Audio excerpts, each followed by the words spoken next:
Oke, sekarang kita akan belajar tentang administrasi pendidikan. Pertama-tama, kita akan mempelajari tentang pengertian administrasi pendidikan. Nah, administrasi pendidikan itu adalah segenap proses pengerahan dan pengintegrasian segala sesuatu, baik personal, spiritual, maupun material yang bersangkut paut dengan pencapaian tujuan pendidikan. Jadi, pada dasarnya administrasi pendidikan adalah penerapan kegiatan-kegiatan administrasi dalam berbagai usaha pendidikan yang diselenggarakan dalam bentuk kerjasama oleh sekelompok manusia, tentunya dalam suatu sekolah. Selanjutnya, kita akan membicarakan tentang tujuan administrasi pendidikan. Nah, tujuan administrasi pendidikan itu adalah agar semua kegiatan yang berhubungan dengan administrasi pendidikan sekolah dapat mendukung tercapainya tujuan pendidikan.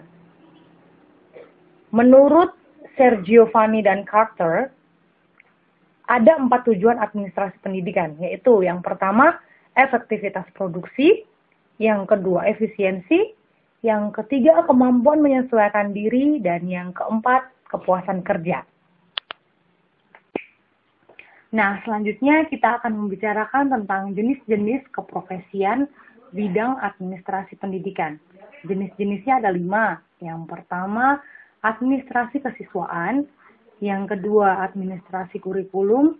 Yang ketiga, administrasi sarana dan prasarana. Yang keempat, administrasi kepegawaian.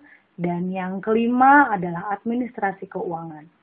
Kita akan membahas jenis-jenis administrasi ini satu persatu.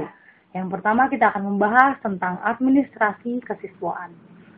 Administrasi kesiswaan adalah suatu kegiatan pencatatan murid dari proses penerimaan hingga murid tersebut tamat dari sekolah atau keluar karena alasan pindah atau sebab yang lain.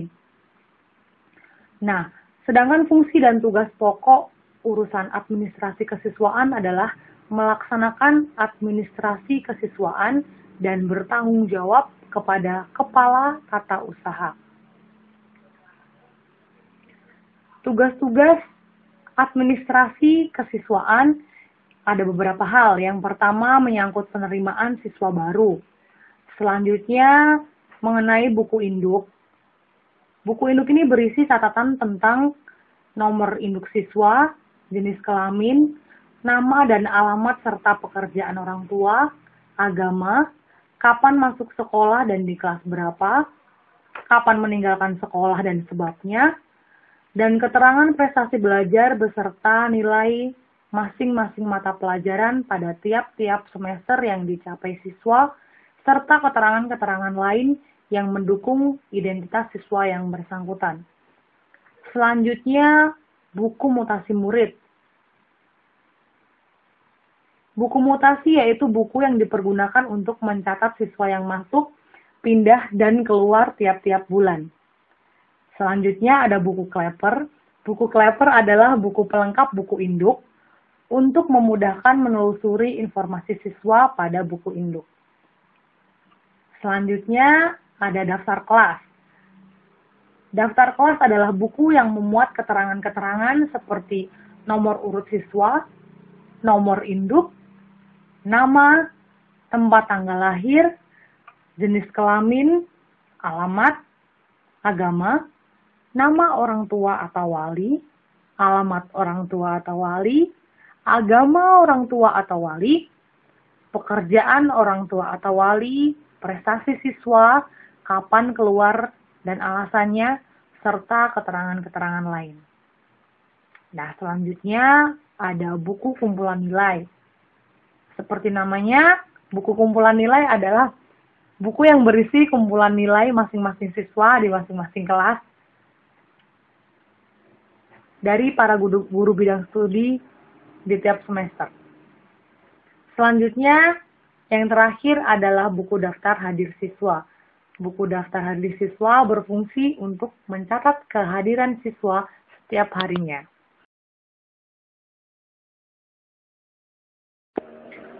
Jenis administrasi yang selanjutnya, yang kedua, adalah administrasi kurikulum. Nah, administrasi kurikulum ini adalah penjabaran dari kebijaksanaan pemerintah di bidang pendidikan. Jadi, bukan hanya sekedar kumpulan mata pelajaran. Nah, fungsi administrasi kurikulum ini sendiri agar perencanaan, pelaksanaan, dan evaluasi kurikulum dapat berjalan lebih efektif, efisien, dan optimal dalam memberdayakan berbagai sumber belajar, pengalaman belajar, maupun komponen kurikulum. Ada beberapa fungsi dari administrasi kurikulum, di antaranya adalah meningkatkan efisiensi pemanfaatan sumber daya kurikulum, meningkatkan keadilan atau equity dan kesempatan pada siswa untuk mencapai hasil yang maksimal, meningkatkan relevansi dan efektivitas pembelajaran sesuai dengan kebutuhan peserta didik, dan sebagainya. Sedangkan tugas dari administrasi kurikulum adalah yang pertama menyusun dan menjabarkan kalender pendidikan.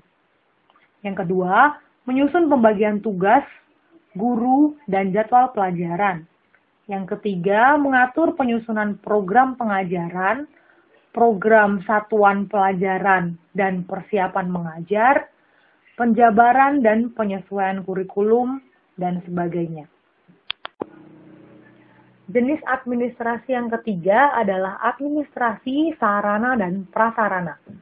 Administrasi sarana dan prasarana ini sering disebut sebagai administrasi peralatan atau perbekalan atau administrasi material. Fungsi dari administrasi sarana dan prasarana ini sendiri adalah untuk memberi dan melengkapi fasilitas yang dimiliki oleh sekolah. Sedangkan tugas dari bidang sarana dan prasarana mencakup beberapa kegiatan, yaitu penyediaan dan seleksi buku pegangan guru, pelayanan perpustakaan dan laboratorium, penggunaan alat peraga, kebersihan dan keindahan lingkungan sekolah, keindahan dan kebersihan kelas, serta perbaikan dan kelengkapan kelas. Nah, jenis administrasi yang keempat adalah administrasi kepegawaian. Dr. Randes F.X. Suyadi, MPA, mengatakan bahwa administrasi kepegawaian adalah proses kegiatan yang harus dilakukan oleh setiap pimpinan agar tercapainya tujuan organisasi seimbang dengan sifat, hakikat, dan fungsi organisasi, serta sifat dan hakikat para anggotanya. Sedangkan fungsi-fungsi atau kegiatan administrasi kepegawaian menurut Felix A. Nigro meliputi yang pertama, pengembangan struktur organisasi untuk melaksanakan program kepegawaian, termasuk di dalamnya tugas dan tanggung jawab dari setiap pegawai yang ditentukan dengan jelas dan tegas. Yang kedua, penggolongan jabatan yang sistematis dan perencanaan gaji yang adil dengan mempertimbangkan adanya saingan yang berat dari sektor swasta. Yang ketiga, penarikan tenaga kerja yang baik, dan sebagainya. Kemudian, tugas administrasi kepegawaian yang pertama, mengatur pembagian tugas guru. Yang kedua, mengajukan kenaikan pangkat, gaji, dan mutasi guru. Yang ketiga, mengatur program kesejahteraan guru. Yang keempat, mencatat kehadiran dan ketidakhadiran guru. Dan yang kelima, mencatat masalah dan keluhan-keluhan guru. Nah, kita sampai pada jenis administrasi yang terakhir, yang kelima, yaitu administrasi keuangan. Administrasi keuangan merupakan masalah yang sangat penting bagi terselenggaranya kegiatan-kegiatan di sekolah. Pengertian umum keuangan yang erat hubungannya dengan pembiayaan kegiatan meliputi 3 hal, yaitu yang pertama penyusunan anggaran atau budgeting, yang kedua pembukuan, dan yang ketiga adalah pemeriksaan. Tugas pokok bendaharawan sekolah adalah melaksanakan seluruh administrasi keuangan sekolah yang meliputi keuangan rutin, dana BOS, dana komite sekolah, dan dana dari sumber lainnya yang bertanggung jawab langsung kepada kepala tata usaha. Sedangkan tugas-tugasnya adalah sebagai berikut. Yang pertama, menyimpan dokumen rekening giro atau bank keuangan sekolah. Yang kedua, mengajukan pembayaran. Yang ketiga, membuat laporan penggunaan keuangan BOPS, BOS, komite sekolah, dan sumber lainnya.